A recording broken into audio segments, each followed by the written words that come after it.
last week, they were completely rammed. They were filled up to the gunnels, they were queuing down the street. They said, you should have been here last week. I swear, you should have been here last week. Oh yeah, you should have been here last week.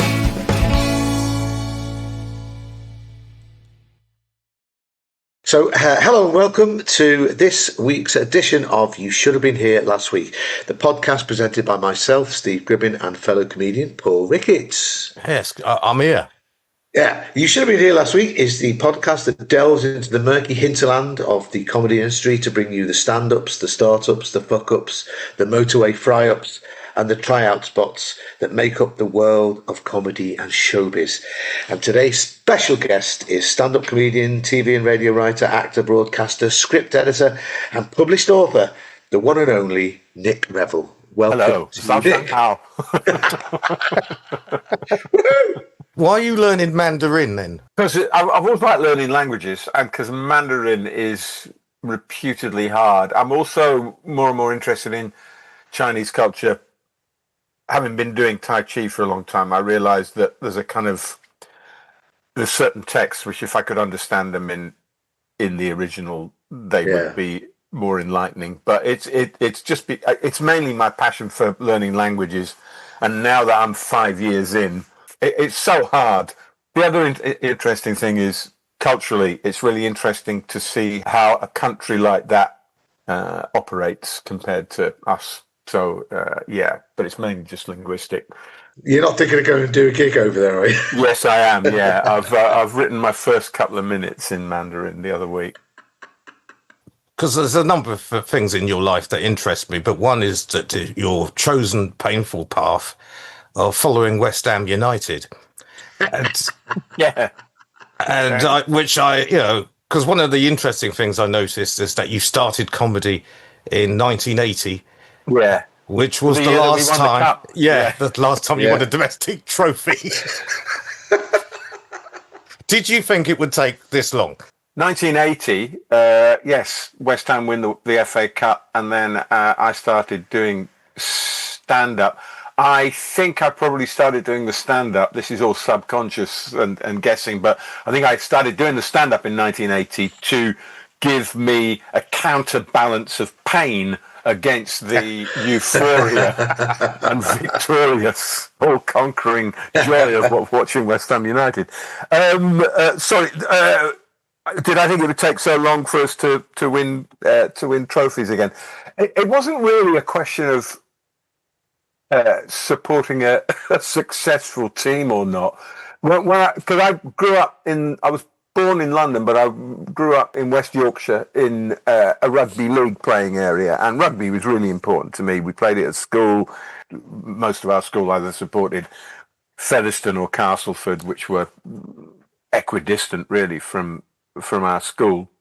And I was Featherstone Rovers from the off, because my dad worked in Featherstone. So when I came to London, I thought, well, I'll start watching a London team. And when I went to West Ham, they always had that kind of romantic aura about, the West Ham way. And obviously, as I don't need to point out to you two, we won the World Cup in 1966 for England. And just the great thing about my football career, my football supporting experience, it's completely free of hyperbole. And anyway, so I went to West Ham, and it was the same experience and the same atmosphere as when I used to go to Post Office Road to watch Featherstone, admittedly on a different scale. I mean, but what was the same was you were really close to the pitch, and the fact that it was right in the middle of the pit village, Victorian terraces, and it was the same round West Ham. It just, in the middle of this really kind of working class housing area, you had this stadium and you had the same atmosphere, and it really that was kind of what made me decide to watch West Ham, because I just thought I like the fact that it feels like Featherstone. I mean, a lot of people used to say that about the early Comedy Store, didn't they? They did, yeah. Very close to the audience. Yeah. Chants would start. Yeah. It was the same, wasn't it? Yeah. You're not laughing anymore.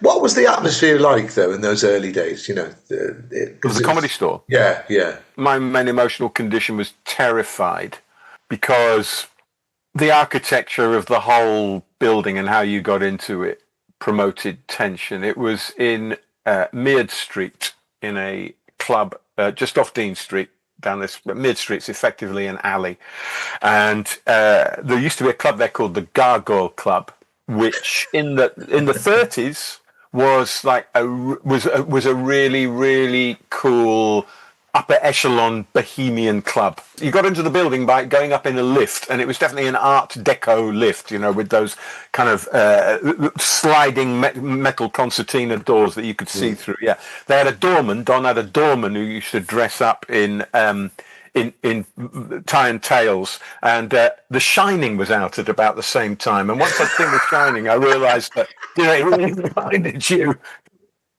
of the barman in the Shining. And you went up in this lift, and you went up. I think you could get 4 people in at a time, so you had to wait with the punters and go up in a lift 4 at a time. Came out of the lift, and then you walked down this staircase, which was again an Art Deco staircase, which I later found out had been designed and put in by Matisse. Wow. Yeah, exactly. The way you entered it, you were in a strange space. And I remember one night being in the toilet in a cubicle, literally shitting myself, a fag and a whiskey. And I remember hearing some people outside, and this guy said, "What is this fucking place anyway?" And his mate said, "I don't know, but you can drink lager till 4 in the morning." So that was the weird thing about the audience that you got. There was a certain amount of the audience who would be alternative comedy aficionados and fans, and that of course was a very, very small, it was so underground that was not a huge part, and then of the audience. And then you would get people in there just because they'd heard that you could drink till late, and because of course the other attraction and the selling point on the posters and all the publicity for the Comedy Store was the slogan went, "What's the difference between skydiving and stand-up comedy? With skydiving, you can only lose your life." And the whole marketing campaign was revolved around the idea of the gong. In the standard regular shows, you would get gonged off if there was sufficient yelling from the crowd. The only reason I didn't get gonged off the first time I did it was because they made a rule that people who were doing it for the first time couldn't get gonged off. But I did my 5 minutes in about 2.5 minutes, I think. To give you an idea of what it was like, that first night I was there, Rick and Aid were on doing 20th Century Coyote. Peter Richardson and Nigel Planer were doing The Outer Limits. Keith Allen, Tony Allen was comparing. Who else was on? I get mixed up with the first few, but certainly in those first few performances, John Hegley, Great Sean Legs, Pamela Stevenson, probably Andrew Bailey. But the first night I did it, the only person who didn't get gonged off, and it was Rick doing The Poet on his own. It was really, that's how tough it was. What was also extraordinary, well, Tony Allen was brilliant at comparing it. He had this way of just owning the room without resorting to anything outside the kind of rhetorical values, if you like, that alternative comedy was developing about, you know, non-sexist, non-racist, da-da-da. It wasn't aggressive or loud or pacey, you know. I mean, like, for example, as we know, but probably not all your listeners will know, that one of the reasons Ben Elton developed that machine gun delivery was simply so that the hecklers didn't get a chance to get in when he stopped for breath. But Rick did the poem, came on as the poet, and did it all in the intensity and the pacing that you would see him do it anywhere else. Don't applaud, it's hypocritical. Theatre, what are you? I don't know Vanessa Redgrave. And somehow just the intensity of this guy. Shut up, don't applaud. I told you it's hypocritical. And he did this set where he just sucked all the attention. I can still feel the kind of the chemical change in the room where the electricity just altered, and you thought, and I remember from seeing that night, it was so horrific, it was so frightening, but at the same time, I saw Rick and Tony owning this room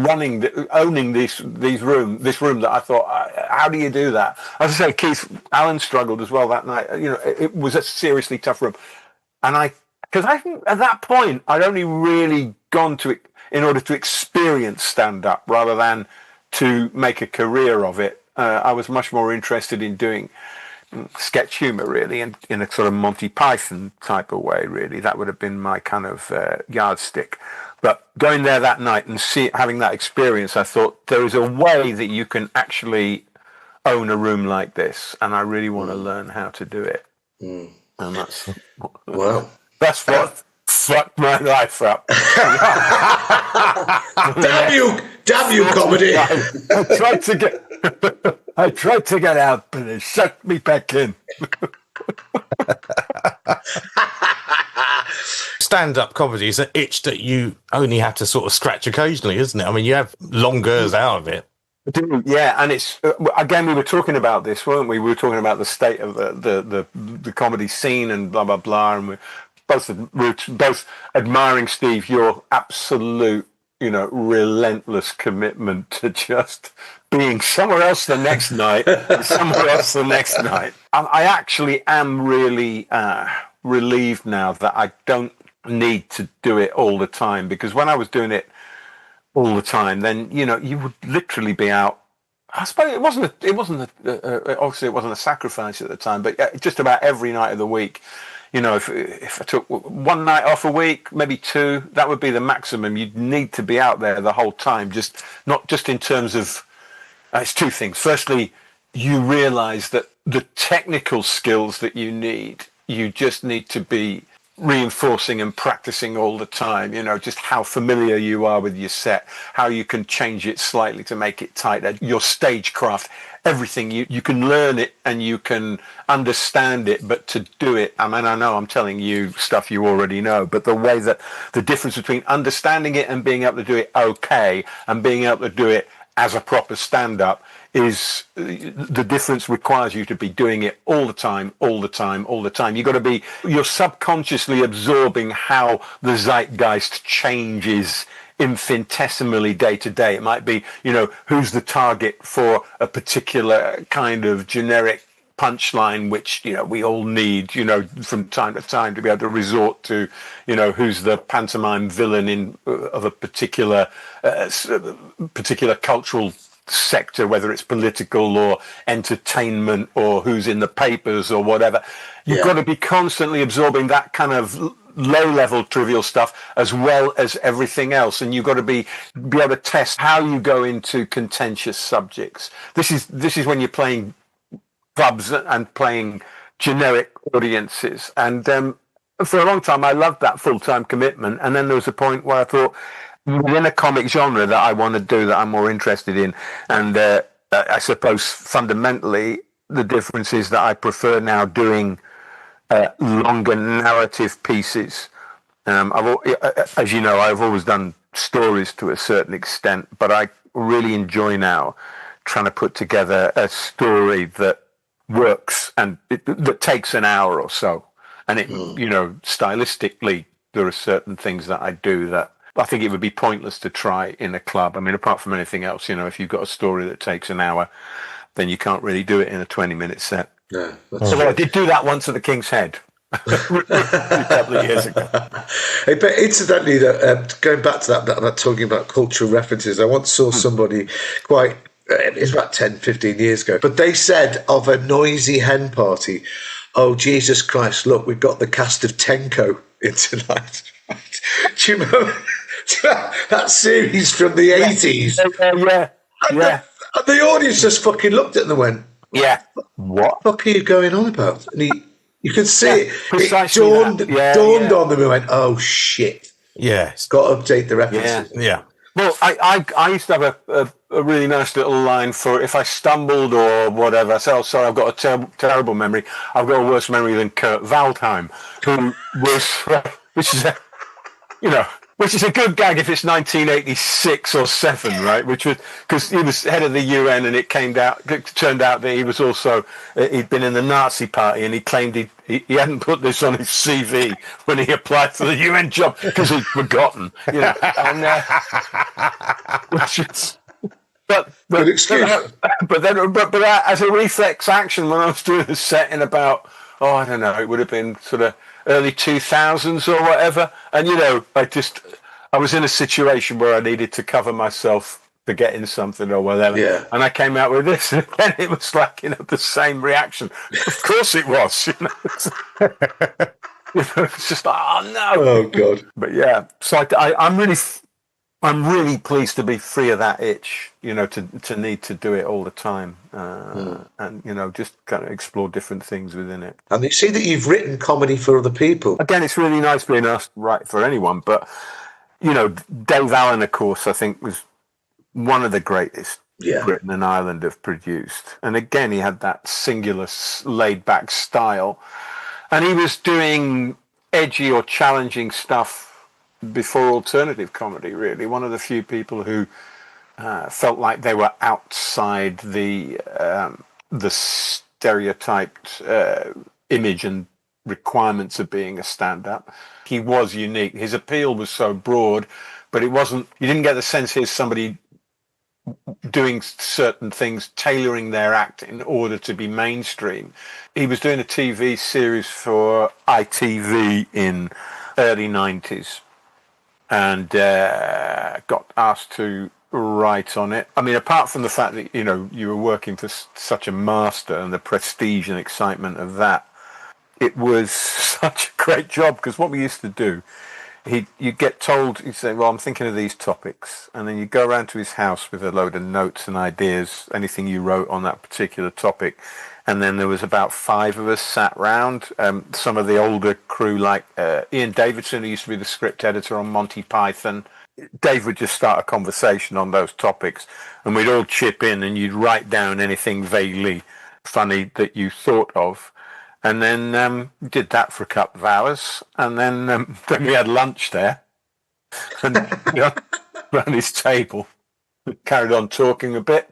And then you went home and typed up all your notes and sent them to him, and that was it. Occasionally a joke will come out almost exactly in the form that you're going to end up using it, and other times it's a massive blobby material where you think there's an idea in here somewhere, and you'd write it down in that kind of note form and try to make it at least coherent. You'd send it all to him, and then he would just put it together, and when you saw him doing it, you'd think, there'd be some kind of little vague dental record or something. I think that might have been mine, and occasionally it was slightly clearer, but he obviously valued it and found it very useful, and it was great. Yeah. I mean, I want to ask, because you are famous amongst a certain demographic of comedians for having supplied one of the most notorious jokes on the comedy history to Jerry Sadowitz. Okay, I was doing the store. This would have been 85 or 86, and it was a really good period, that, because, as you know, Steve, at that point there was quite a lot of us who were starting to know what we were doing, but nobody was really famous. The gong had disappeared. The gong wasn't on the side of the stage.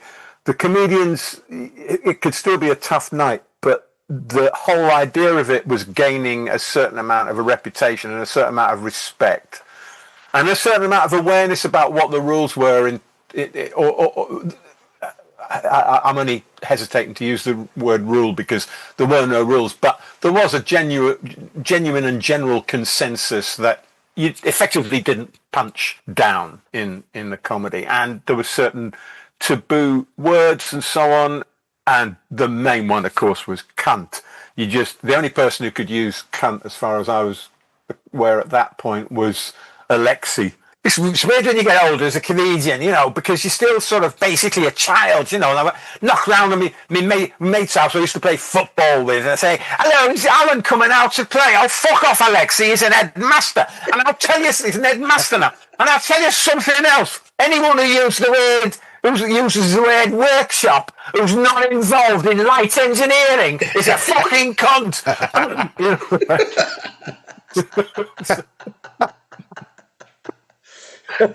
So everybody, there was an unspoken understanding that you just couldn't use that word and you shouldn't use that word. One night at the store, Arthur Smith is comparing. Even Arthur had got to the point with this particular group where I remember him saying, look, I've run out of heckle put downs and I've run out of ad libs. Frankly, you're just being so drunk and obnoxious that all I can do is appeal to your better nature to shut the fuck up and let the acts do their work. And, you know, this got a big round of applause from the bulk of the audience, but that's how tough it was. And part of the problem was that in those days, at that time, because the store was so popular, they would let a lot more people in than they really ought to.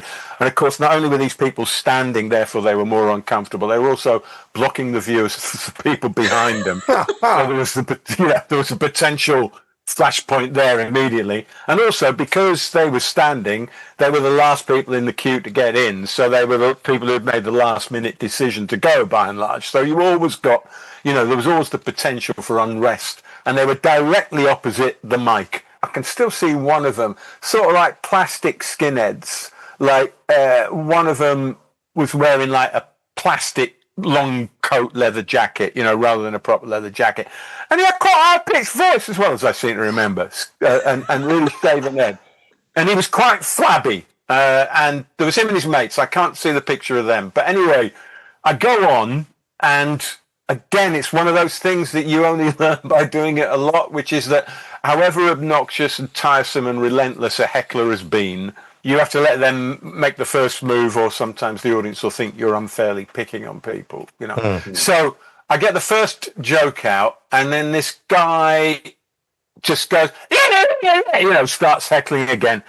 And I haven't planned it or anything, but I do a joke, audience laugh, I'm in, draw breath for the second, and I go, shut the fuck up, you fat fucking stupid cunt, right, like this.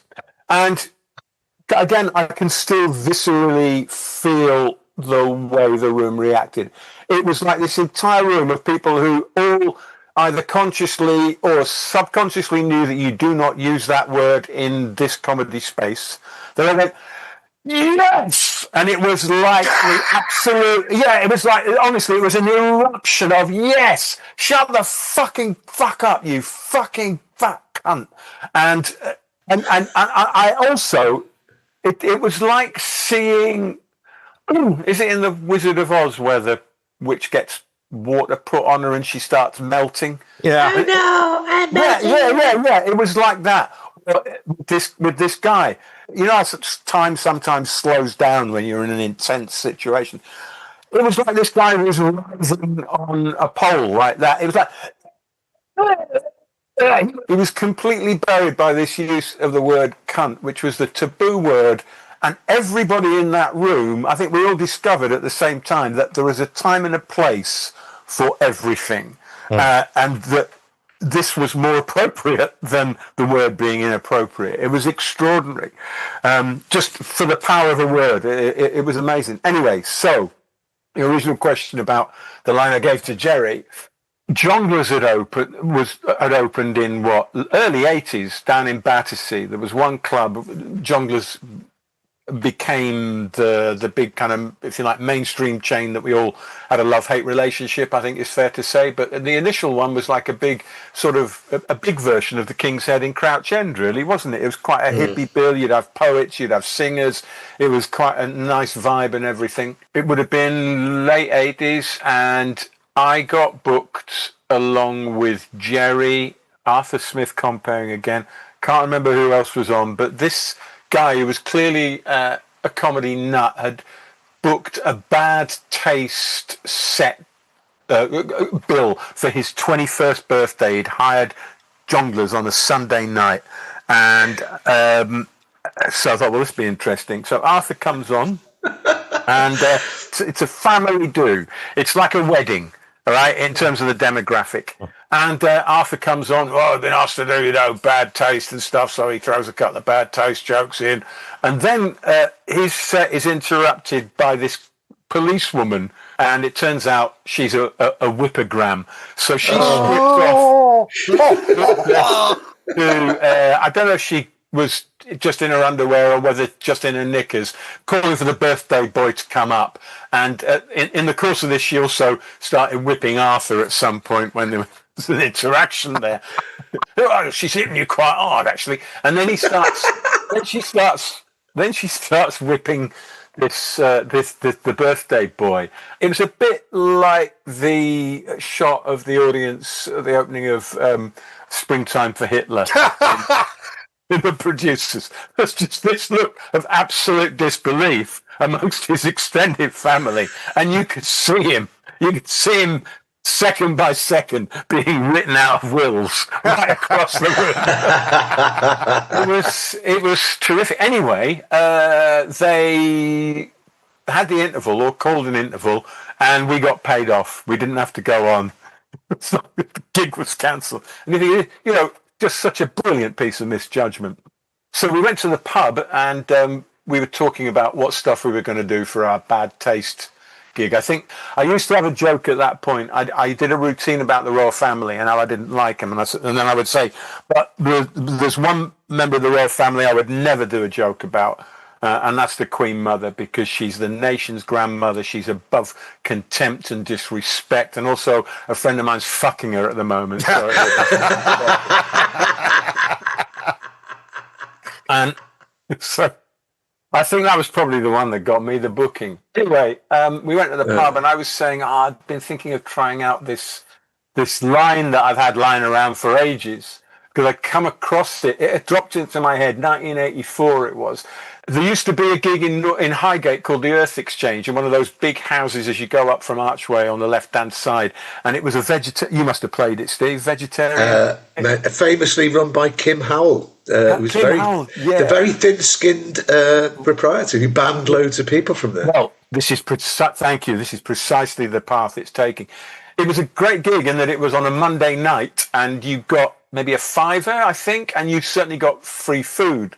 And so it was a magnet for the kind of the inner circle of all kinds of alternative, holier than thou cultures. We've been hearing stories from the circuit, and how there was a group called the Port Stanley Amateur Dramatic Society, which was Cliff Parisi, the actor who ended up in EastEnders and so on, and Andy Linden, who ended up in the Harry Potter film, playing two sailors from the Belgrano, which had been sunk during the Falklands War, and they used to open their act by throwing corned beef sandwiches into the crowd, right? So apparently one night they did the Earth Exchange, and came home with their corned beef props in this radical vegetarian restaurant, and like somebody complained because a corned beef sandwich had landed in their lap and massacred their chakras and disrupted their karmic well-being and all this. And it probably was, the complaint was probably put in those terms. And so that the Port Stanleys were banned from doing the Earth Exchange. We thought this was a bit unreasonable and ridiculous, because apart from anything else, you could say, look, do the act, but please next time don't bring the meat. You know what I mean? I think there was a compromised way around it. But they got banned, and we had this idea of putting together the most completely outrageous, politically incorrect act that you could think of. And we spent the rest of the night in the pub coming up with lines for this set that we would do, and I wish I could remember some of the lines, but it was all like just provocative, and to wind up that kind of what we saw as that left wing right on utter bigotry. Everybody needs to have their view of the world challenged and punctured, I think, and that's one of the reasons we do stand up. Anyway, next morning, I remember it really clear. I'm in the bath, and as often, when you're not thinking about stuff, you get an idea. I thought, I've got the opening line. I've got the opening line for a set, and I got out of the bath and I rang Mark Steele. I said, I've got the opening line. I've got the opening line for our outrageous set at the Earth Exchange. He said, go on then. I said, Nelson Mandela, what a cunt, right? And I just thought it's just such a compression of absolutely everything that you could... if it were nowadays, it would be like, Alexa, be as transgressive as you possibly can in 1984 in 5 words, and that was it, wasn't it? You could imagine the Earth Exchange heads exploding, but also just generally the idea that it's funny because it's completely, clearly, totally transgressive, and there's no way that you would mean it seriously. And that was a line that I was going to drop. And I said, the thing is, normally I just don't feel that I've got a place for it in the kind of stuff that I'm doing. And he said, tell us the line. He said, Jody, tell us the line. I told him, that's great. Can I have it? And I thought, well, it would kind of fit what Jerry was doing at that point. And then, of course, what's brilliant about the way that Jerry does any of that, I haven't seen him for a while, but certainly when he's at his best, the way that he just upsets you and challenges you, but in a way where you actually feel that he's the bottom line victim and punchline of all his jokes, because you're thinking this torrent of alienating abuse which expresses his self-loathing, and there's a certain amount of pity in that. Also the fact that he does it in such a brilliant, classy way, whereas other people who try and shock you just think, no, you're just a cunt. But with Jerry, what he did with that routine, he goes on and he says, Nelson Mandela, what a cunt. Big laugh because it's transgressive. Terry Waite, fucking bastard. Terry Waite is, at that point, still chained to a radiator somewhere in Beirut and had been for several years. Terry Waite, fucking bastard. Some people, you lend them a favour, you never fucking see him again. Big laugh. Then he goes, and I think this is the essence of why he works, says, by the way, I'm the kind of person, if you lent me a favour and you never saw me again, it'd be fucking worth it. Yes, and turned it on himself. Yeah, exactly. But I think the main point of that gag was the way that you can be transgressive, and at the same time you can only find that funny if you understand that it's deliberately transgressive rather than that you actually mean it. But that's the story of that one. What you've been talking about, transgressive comedy. Here we are in 2020s, and there are now plenty of edgelord comics on the right. And but also in some ridiculous political times. How easy is it now to do political comedy compared to back then? That's a really good question, and I think the ethos of particularly the mainstream clubs has moved so much more towards just entertainment that it's not impossible, but it is harder. And I think it's one of the reasons that I sort of moved into doing these stories. Like for the last few years, my main stuff has been doing long narrative stories, which are surreal but plausible. They're not whimsical. They have a very rigid reality frame, even though it's a surreal reality frame, because if you don't have a reality frame in surreal comedy, then it's like it's too easy. It was all a dream, or Badgers and Jam is the other sort of characterizing version of it. But I write these stories that appear to be falling apart and ridiculous, but they do all tie up and they have a purpose. But I've found that in the course of those, I've been able to throw out political lines in a less polemical way as throwaways. I talk about this conspiracy theorist who's blaming Bill Gates for COVID and blah blah blah, saying he comes from a long line of conspiracy theorists. His grandparents believed that the Spanish flu of 19 was caused by landlines. And I quite like the way you can drop that kind of that. Yeah. You can just leave that sort of simmering for a bit, because again, it was mobile phone masks were also. It's 5G, wasn't it? The 5G. Yeah, that's right. Yeah. So the other reason that I enjoy doing these longer shows, which goes back to that original question, is that I think when alternative comedy was, if you like, a subculture, then for better or worse, you could assume that your audience had the same kind of sense of back references in terms of reference, whether they agreed with it or not. And one of the things that concerns me deeply at the moment is the way that this idea of how dangerous and distorted narratives are, and how important it is to question everything, but not in a conspiracy theorist, oh, the establishment want you to think that kind of way, just in a sense of just questioning the actual delivery system of what you're hearing. And so I realized when I'd written the first of these stories that the length was an advantage, to play around with the narratives so that some of it seems utterly plausible and then some of it is not plausible. So, for example, one story I told is about me going to New York, doing a gig, meeting a 26-year-old Manhattan heiress who is a Pulitzer Prize winning poet and a Sports Illustrated swimwear model and owns billions. And she asked me to marry her. And the reason she asked me to marry her is because she's a shape-shifting lizard from the constellation Draco, of our lizard alien overlords, and she wants to expose the way that they actually control us. So she's chosen me to get the word out. I said, but surely you can buy any kind of media exposure you need. No. The message must be put out gradually to very small groups of people. Night after night, you're perfect. And anyway, so she then transforms into a shape-shifting lizard. When I'm doing the show in Edinburgh, people said to me, hey, I hear your show's going well, but what's this I hear about you leaving Muriel for a 26-year-old New York heiress? And I said, what, the one who turns into a shape-shifting lizard halfway through the show?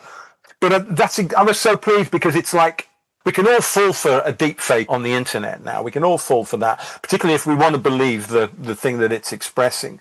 And I just think that part of the political act now is to encourage or to ask people to be more skeptical about what they're told. Also, I love telling stories where you go, this is a story, but you still believe me, don't you? Even though you don't believe me. I mean, I love that kind of, that zone. One of the best things about stand-up is sitting in a dressing room or in a journey with 2 or 3 comics who you haven't seen for a while, and you get on with, ideally not in a car so you can all be drinking, and you just tell stories. I mean, that side of it is fantastic. On that subject, tell the Tony Allen story that you told me at Steve's party. Oh, this is great. So Tony Allen, who along with Alexi, they started alternative comedy before the Comedy Store. They're the root of it all. And Tony had a wonderful capacity to just make the wrong career move. I think he probably never wanted to be hugely rich and famous like Alexi is. And he lived in a housing association flat in Notting Hill. He'd lived there since the 70s. I think it was a squat originally that then turned into a housing association. And I was round to see him. It would have been late 90s, early 2000s it would have been. We were sitting in his one-bedroom flat, and obviously the whole of Notting Hill has been massively gentrified. And Tony said, you see the house down there on the other side? And there's about halfway down Lancaster Road, one of the houses. Yeah, he said last week they closed off the whole road so they could get a crane in, because the crane was delivering a jacuzzi for the roof garden on the top of that house there. And do you know who it belongs to? Jonathan Thoday, the head of Avalon.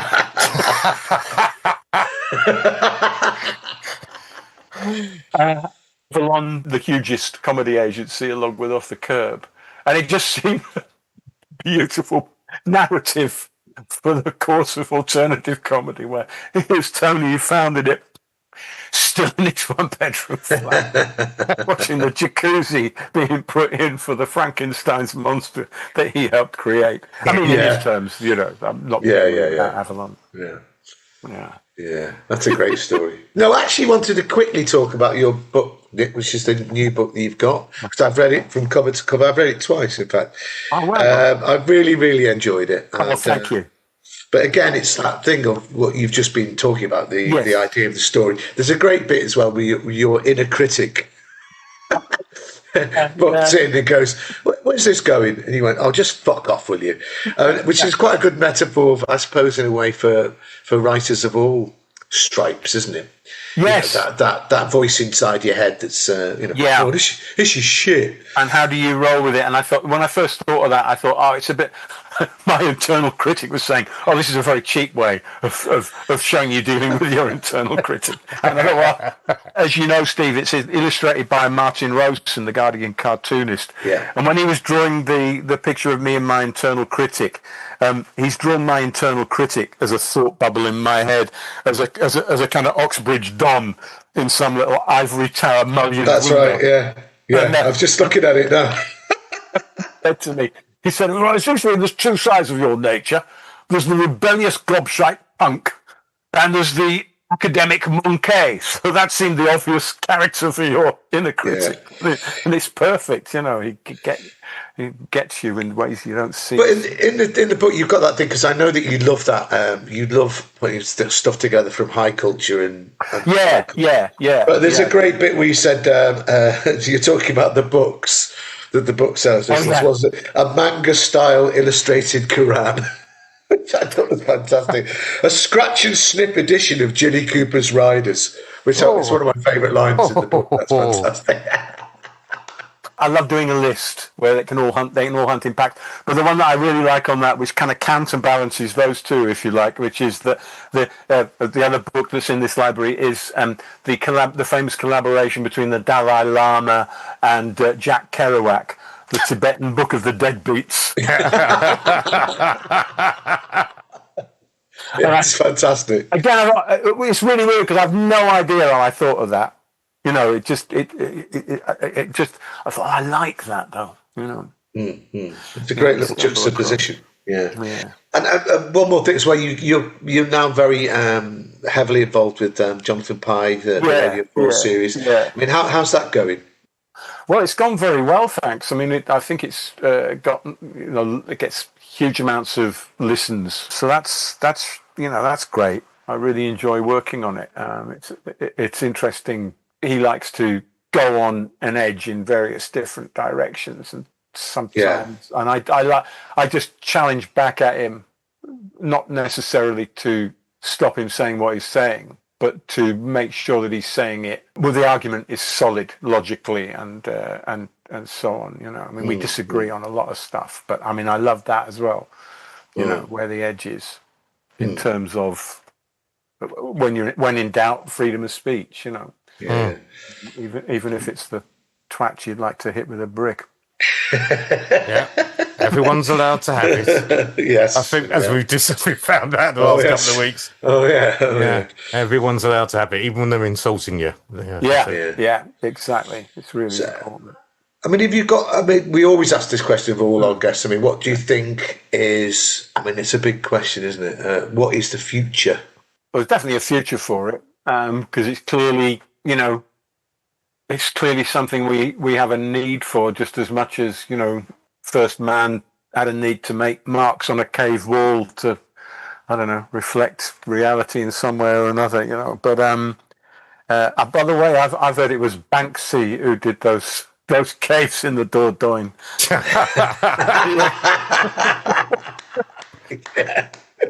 Yeah, like a woolly mastodon with a balloon. Yeah, exactly. I think there's always a place for it. I think the question is at the moment is how social media gives people exposure, but at the same time fragments the listenership or the audience and changes the nature of stand-up in that, you know, people who made a high profile from doing internet clips then go on live tours and discover they have no idea how to do live work. Social media also makes it very difficult for traditional media outlets to know how they can monetize it. You know, whether you're talking BBC or ITV or Netflix or whatever. So it's in a state of flux and tumult from that point of view.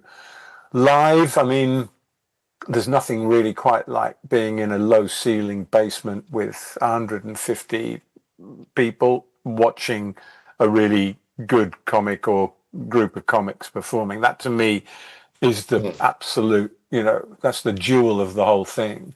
The problem for me with a lot of the live stuff at the moment is that when we started doing it, you wanted to be able to do it, you wanted to be able to show off to people, but you wanted to learn how to do it. There was a fascination with the thing in itself. Whereas now it seems to me that more and more people are doing it because they want to be on a panel show or they want to host a game show or whatever.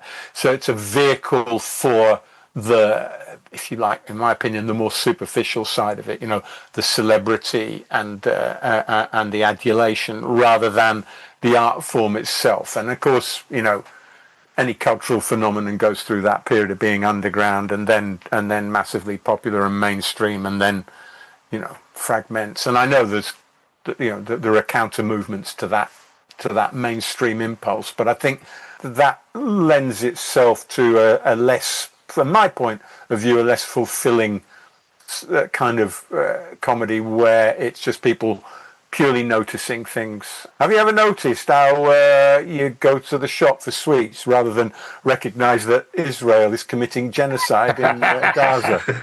Oh, you just haven't, don't you? Do you remember Spangles? There was in the old days we had that many Spangles you never noticed a genocide, did you? Anyway, ladies and gentlemen, we're not going to talk about that today because it's nice to be important, but it's more important to be nice. Oh, shoes. Aren't they useful? Have you noticed? They're really useful. And I don't mean for kicking National Front skinheads in the face. I mean for walking along. Even my granddad had shoes. I can feel the beginning of a new comedy character here, Nick. Oh, thanks, Nick. That was brilliant. Really enjoyed it. Yeah. Well, I hope it's listenable. Great to see you guys. See you soon, Nick. Bye. Cheers. Lovely to see you. That was Nick Revill. And wow, you ask him one question, and 10 minutes later, we get to the answer. Very entertaining, though. Indeed. Yeah. Well, you know, I'm just going to say that I do recommend the book. It's called Portraits of the Dog as a Young Artist, and it's published by the Salubrious Press in Swansea in Wales. I believe you can order it through them. And yeah, it's very good. Really, really funny. And I very much enjoyed it. Well, I'll put a link. I'm not being paid to do that, by the way. No, because that's the point. We're not being sponsored by anyone. I'll put a link into the book in the description so people can find it there. Yeah, no sponsorship. I was thinking about this, that perhaps we should, in our next podcast, do some trial podcast adverts to see we can encourage people to sponsor us. Okay, can we each, we'll pick our favourite would-be sponsors then, shall we? Well, or we could let the audience decide. So if you want to put that in the comment section in terms of podcasts or on the YouTube channel, please do. What products do you think we could become the faces of? I suppose, as I always say, if you've enjoyed this podcast, or any of the previous podcasts, or just any podcast in your entire life. Doesn't even have to be us. You can just like ours on behalf of the other ones and mention our podcast with the other podcasts that you enjoyed earlier on in your life. Is that the best way I could put this, in a begging sort of way? Yeah. That's, yes, just like, subscribe. What's the other ones? Share. I always forget about share. And comment if you want. We'll see you on the next one, I suppose. I hope so, yes. Yes. Goodbye. They said you should have